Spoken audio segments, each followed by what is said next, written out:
Guillaume Soro a un lien organique avec la France, d'accord? Y compris aujourd'hui à Paris, il y a des gens qui le soutiennent. Il a encore des réseaux en France aujourd'hui dans la classe sûr. politique. Bien sûr, je vous rappelle quand même qu'il y a une procédure pénale contre Guillaume Soro instruite par la justice française pour l'assassinat de Ibé, son prédécesseur à la tête de la rébellion. Je précise ça pour les téléspectateurs qui ne sont pas en Côte d'Ivoire et qui ne connaissent pas cette histoire tragique. D'accord ? Et le 27 avril 2011. S'il passait en France, théoriquement, il devrait être entendu par la justice. Et puis, voilà, il passe en France. Je vous le dis, il passe de temps en temps. Il vient en France, oui, Guillaume Soro. Il vient en France, et donc ça veut dire qu'il est protégé. Et donc s'il est protégé, c'est une créature. C'est une créature, comme Ibé d'ailleurs l'était. Et donc s'il est protégé, c'est qu'il y a des gens en France qui le gardent à l'Élysée.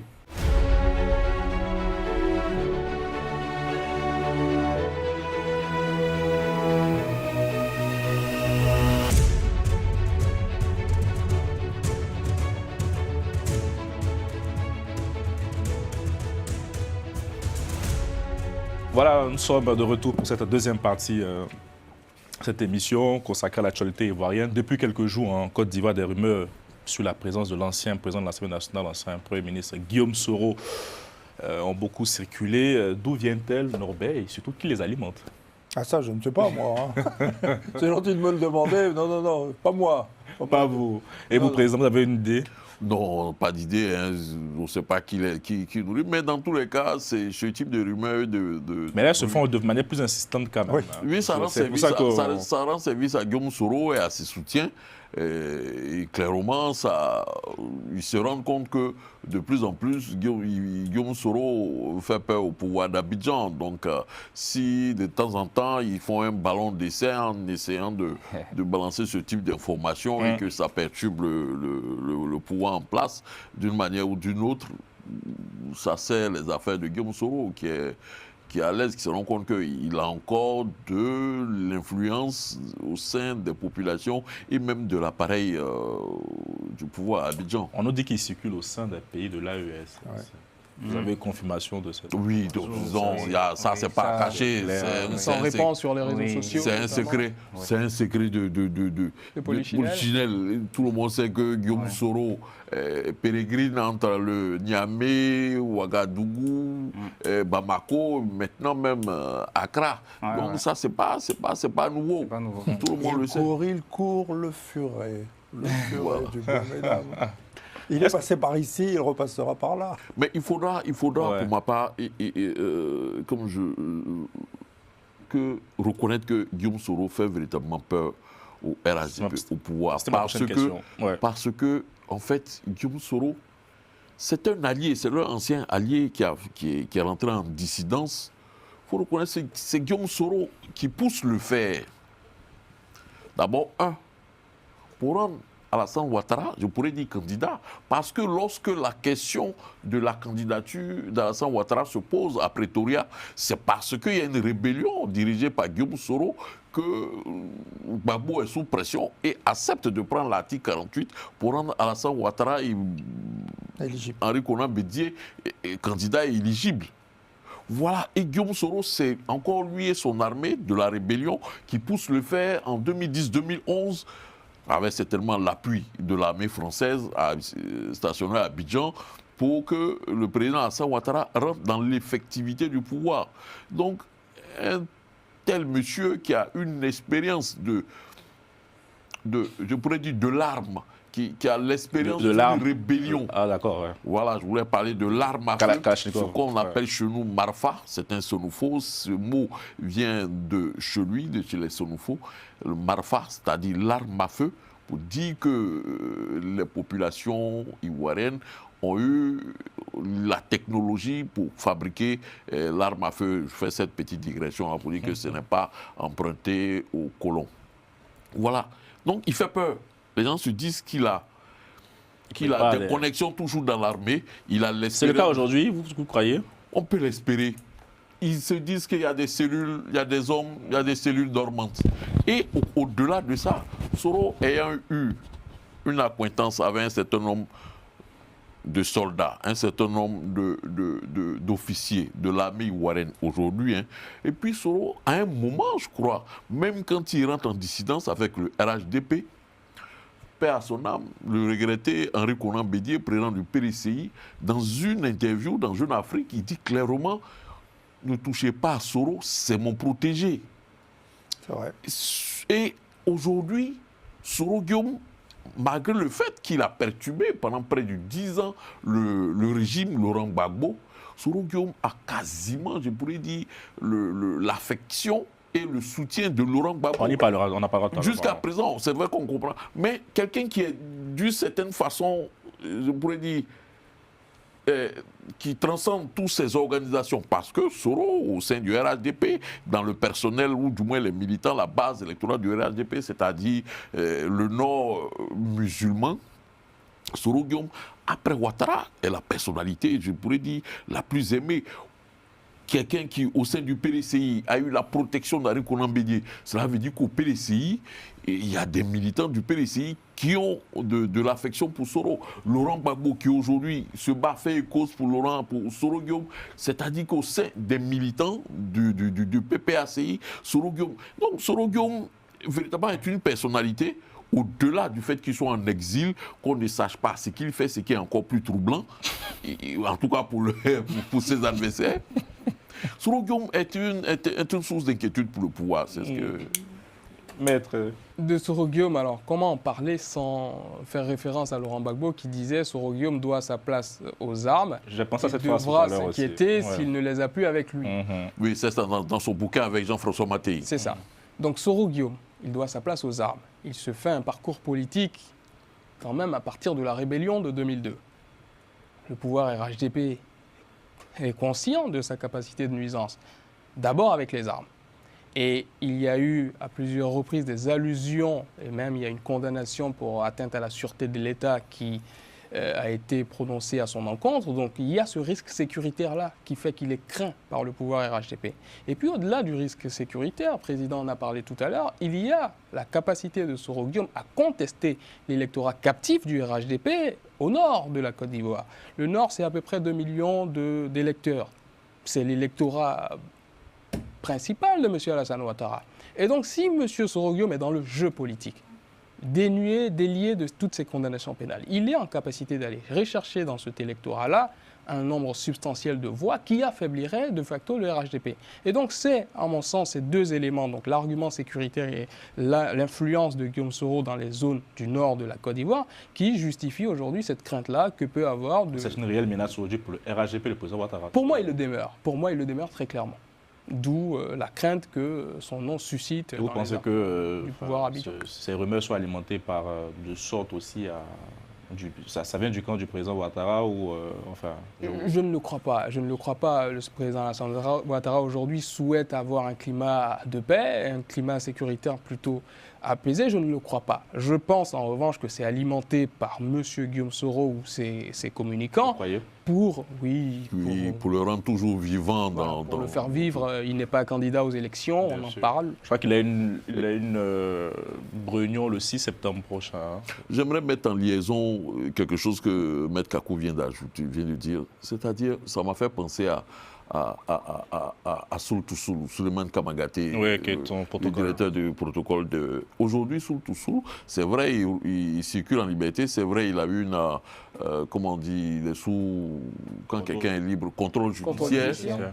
Mais vous voyez que ce monsieur, d'après la justice ivoirienne, on a découvert 300 tonnes d'armes chez lui, à Boaké.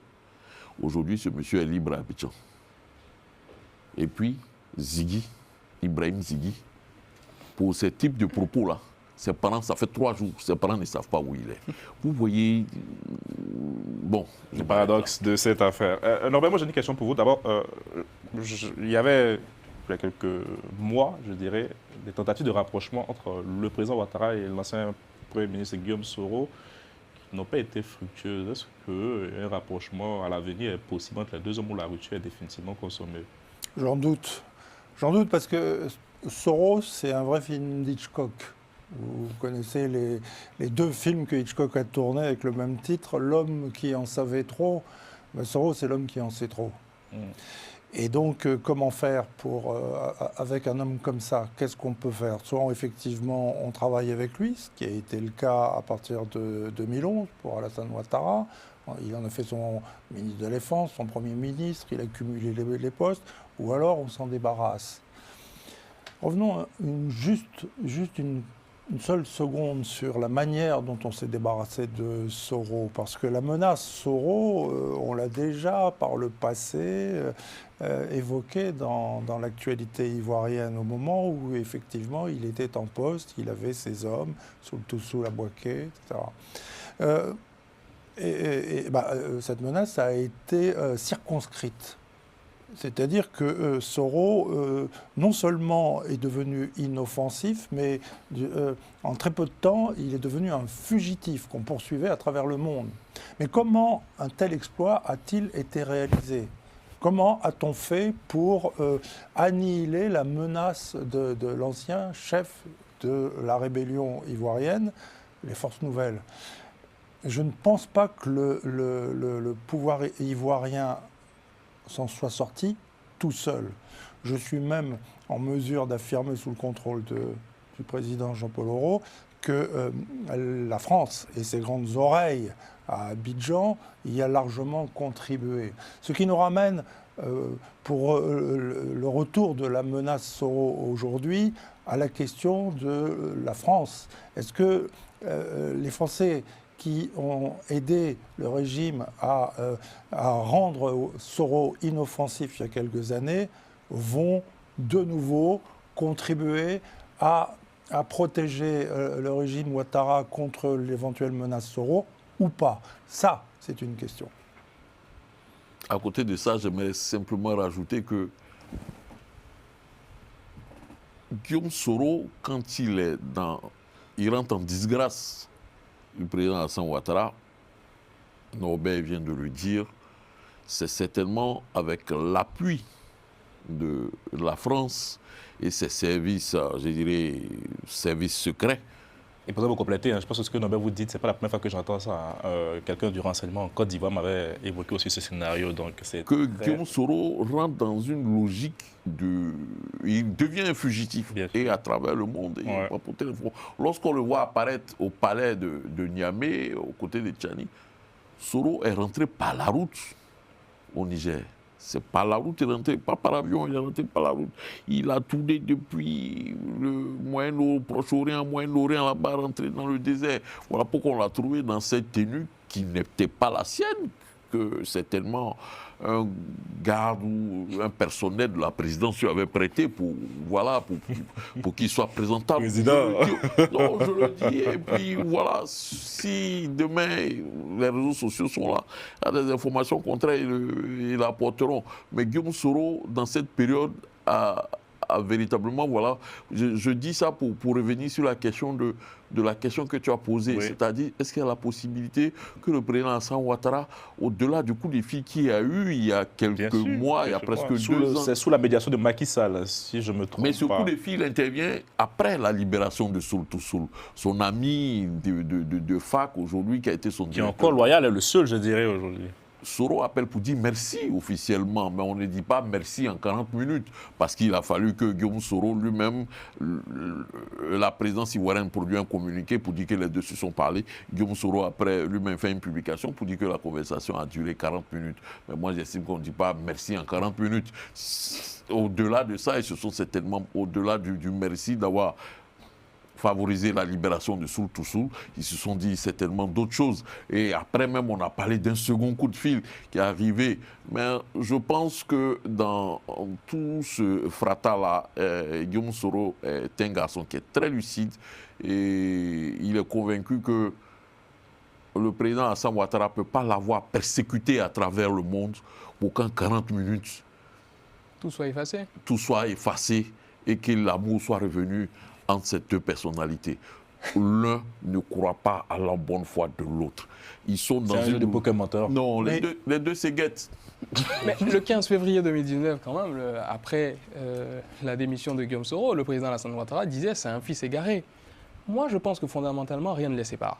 Je ne veux même pas entendre l'argument tiré la mauvaise gouvernance de M. Alassane Ouattara. Non. Ce qui a séparé les hommes, c'est l'ambition trop prononcée de Guillaume Soro, qui s'attendait à se voir livrer sur un fauteuil la Côte d'Ivoire en 2020. Voilà, donc pour moi, tout part de là. Et si aujourd'hui Guillaume Soro réussit à obtenir des garanties, déjà d'une part sécuritaires, des garanties liées à cette condamnation prononcée à son encontre, et que les bras du RHDP lui sont accueillis, je le vois y retourner. Il y a encore ces hommes, il y a encore des bases, donc je le vois y retourner. L'alliance qui est nous avec Laurent Gbagbo aujourd'hui. Nous sommes en politique et en Côte d'Ivoire, vous voyez. Ça possède ma question. Et avec, malgré ses accointances suspectes avec les pays de l'AES, Ibrahim Traoré qui n'est pas parmi les meilleurs amis du président Ouattara. La politique ivoirienne nous a habitués à tellement de surprises que je n'exclurai pas un retour de M. Guillaume Soro au RHDP dans 2, 3, 4... Dans l'affection, peut-être dans l'affection des militants du RHDP, mais dans l'affection du président Alassane Ouattara et des cadres du RHDP, moi je n'y crois pas. M. Mamadou Touré en avait parlé, il avait dit très précisément, si M. Soro revient et qu'il fait preuve de bonne volonté, ça, c'est en quelle année ça pas. Si, il avait dit, mais bon, je pense que... Donc, moi, je n'exclus jamais rien, en tout cas en politique ivoirienne. C'est un piège. Enfin, s'il ne serait rentré depuis... Alors, moi, j'utilise mon temps de parole. Alors, oh là là. Personne. Non, mais je ne comprends pas qu'est-ce qu'il a aujourd'hui.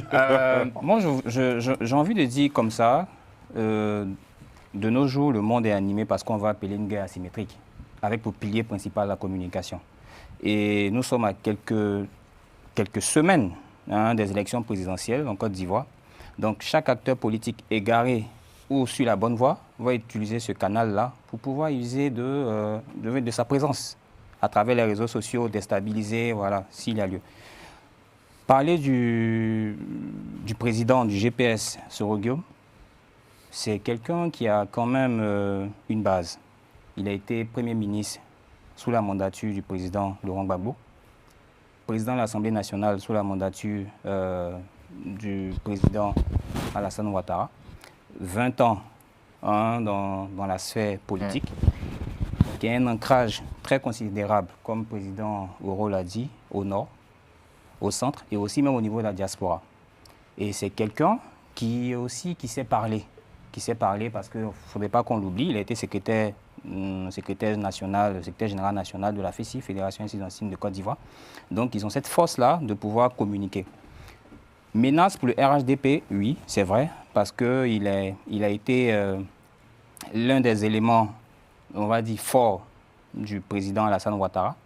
Loin de faire de la surenchère mémorielle, je ne vais pas revenir sur ce que les uns et les autres ont dit par rapport à ce qui s'est passé, par rapport à la crise électorale, post-électorale.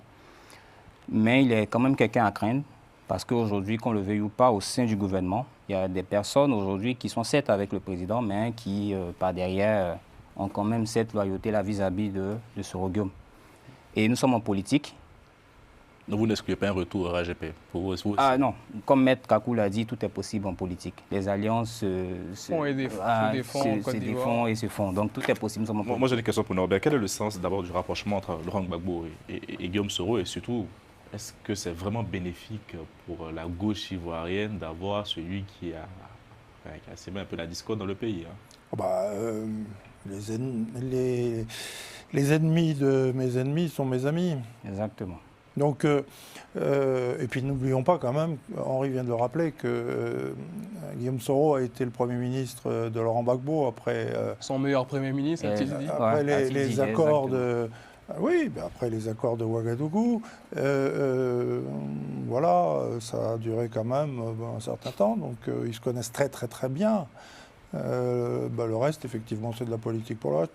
Non, pardon, je reviens à la France, parce que la rébellion des forces nouvelles, elle n'est pas née, c'était pas une génération spontanée.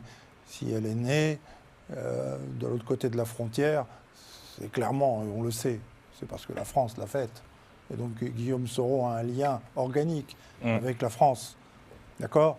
Y compris aujourd'hui à Paris, il y a des gens qui le soutiennent. Il y a encore des réseaux en France aujourd'hui dans la classe politique Bien sûr, je vous rappelle quand même qu'il y a une procédure pénale contre Guillaume Soro instruite par la justice française pour l'assassinat de Ibé, son prédécesseur à la tête de la rébellion. Je précise ça pour les téléspectateurs qui ne sont pas en Côte d'Ivoire et qui ne connaissent pas cette histoire tragique.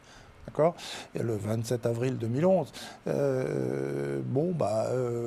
S'il passait en France, théoriquement, il devrait être entendu par la justice. Et puis, voilà, il passe en France. Je vous le dis, il passe de temps en temps. Il vient en France, oui, Guillaume Soro. Il vient en France, et donc ça veut dire qu'il est protégé. Et donc s'il est protégé, c'est une créature. C'est une créature, comme eBay d'ailleurs, l'était. Et donc s'il est protégé, c'est qu'il y a des gens en France qui le gardent. À l'Élysée ? Je ne sais pas, je n'ai pas dit ça, mais oui, il y a des gens en France qui... Mais quand je dis ça, il faut quand même comprendre, et ça je l'ai déjà dit sur ce plateau et je le répète, c'est qu'il n'y a pas une position unique de la France. En France, à Paris... Il y a plusieurs cartes sur la table. Il y a des cartes, il y a des possibilités. N'oubliez pas, par exemple, on parlait d'eBay. eBay était en Belgique et puis il a été ressorti tout de suite après le second tour d'élection présidentielle. Il est arrivé à Abidjan et puis il a créé le commando invisible. Donc, Soro, c'est une carte, mais reste que... il était hors de question qu'il nuise, au moment des faits, au régime d'Abidjan et donc la France a débrancher cette créature. La question, c'est est-ce qu'elle va le rebrancher ou pas? Et ça, c'est des gens à Paris qui vont le faire ou pas, qui en ont le pouvoir ou pas. Ça, c'est la grande incertitude. Et pour moi, c'est la question la plus importante. Parce que c'est une créature et rien d'autre. Intéressant. Revenir sur une partie de ce que Norbert dit, en fait, pour ma part, je ne suis pas convaincu que Soro, depuis qu'il est à Niamey, soit arrivé à Niamey, passe à Paris. Mais, comme tu l'as dit, c'est une créature de Paris. Quand on parle de Paris, on parle de la France politique.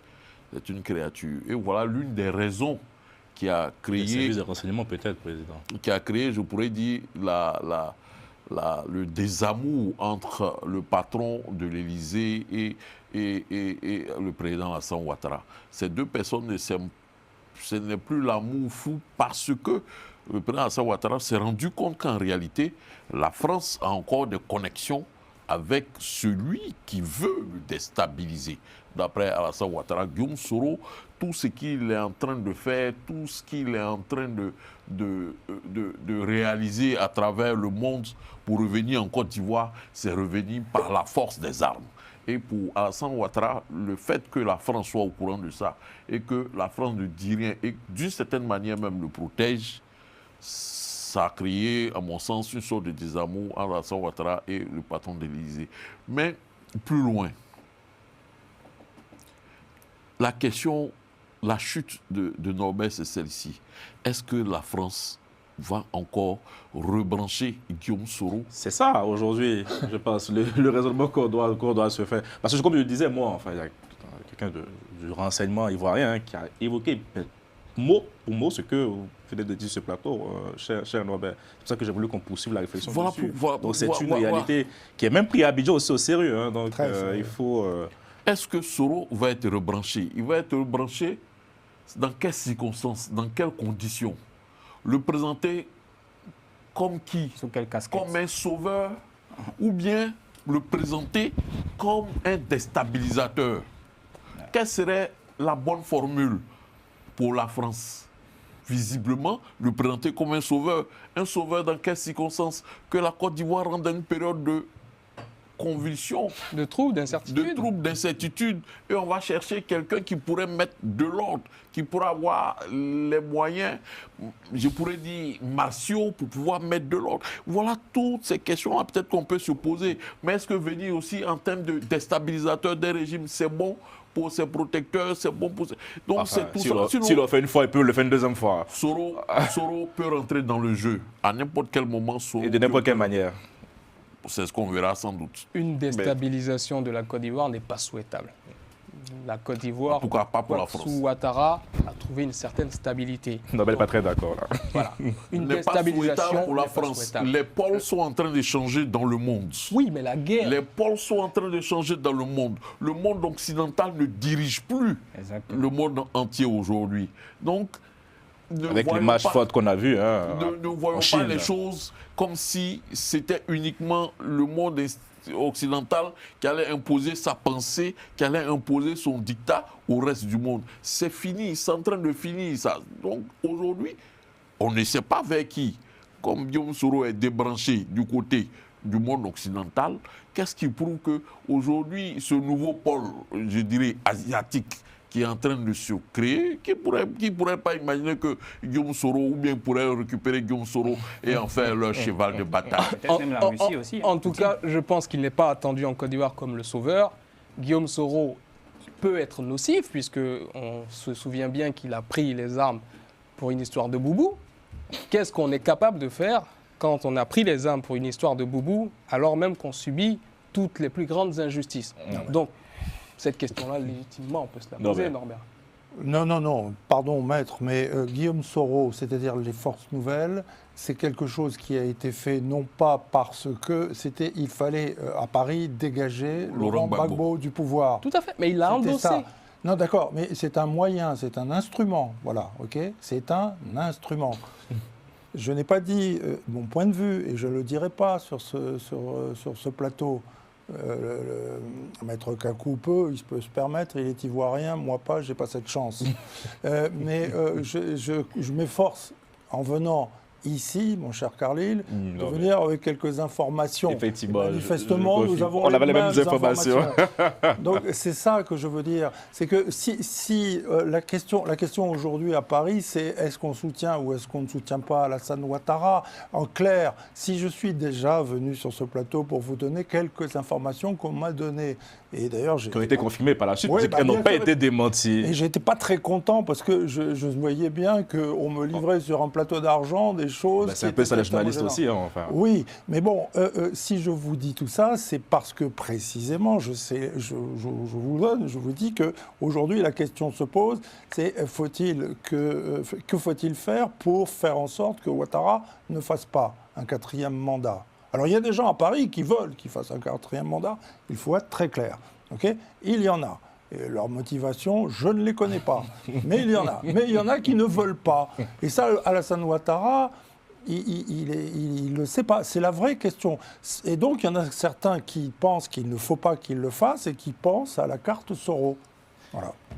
Président, quelque chose à ajouter en tout cas, ce n'est pas de la conspiration, hein, ce sont des informations que nous vous donnons. Guillaume Soro, pour Paris, c'est une carte qu'ils ont débranchée. Mais aujourd'hui, ils l'ont débranché. Tu peux débrancher ton appareil en ayant la main sous l'appareil à n'importe quel moment. Qu'on a dit. Mais est-ce que Guillaume Soro n'est pas en train de s'isoler?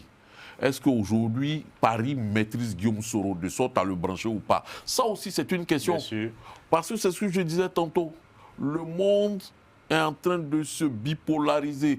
La pensée, il y a un nouvel ordre mondial qui est en train de se créer. C'est fini la période où le monde occidental, c'était eux qui décidaient de tout là. C'est fini. Est-ce que Guillaume Soro ne va pas aller vendre son cacao, ne va pas aller sécher son habit du côté de l'Asie? Ça, c'est une question. C'est une question. Et Guillaume Soro pourra répondre. Peut-être que la solution pour éviter un 4e mandat de M. Alassane Ouattara, c'est le battre dans les urnes. Bon. C'est ce que Merci, cher maître.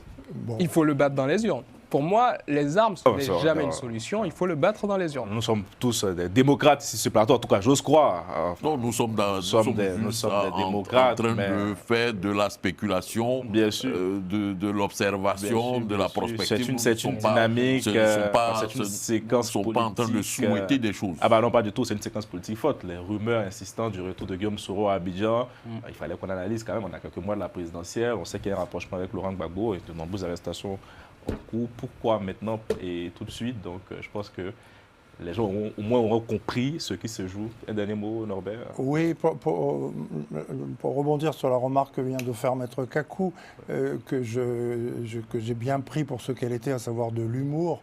De l'humour. Il y a des choses qui me font pas rire.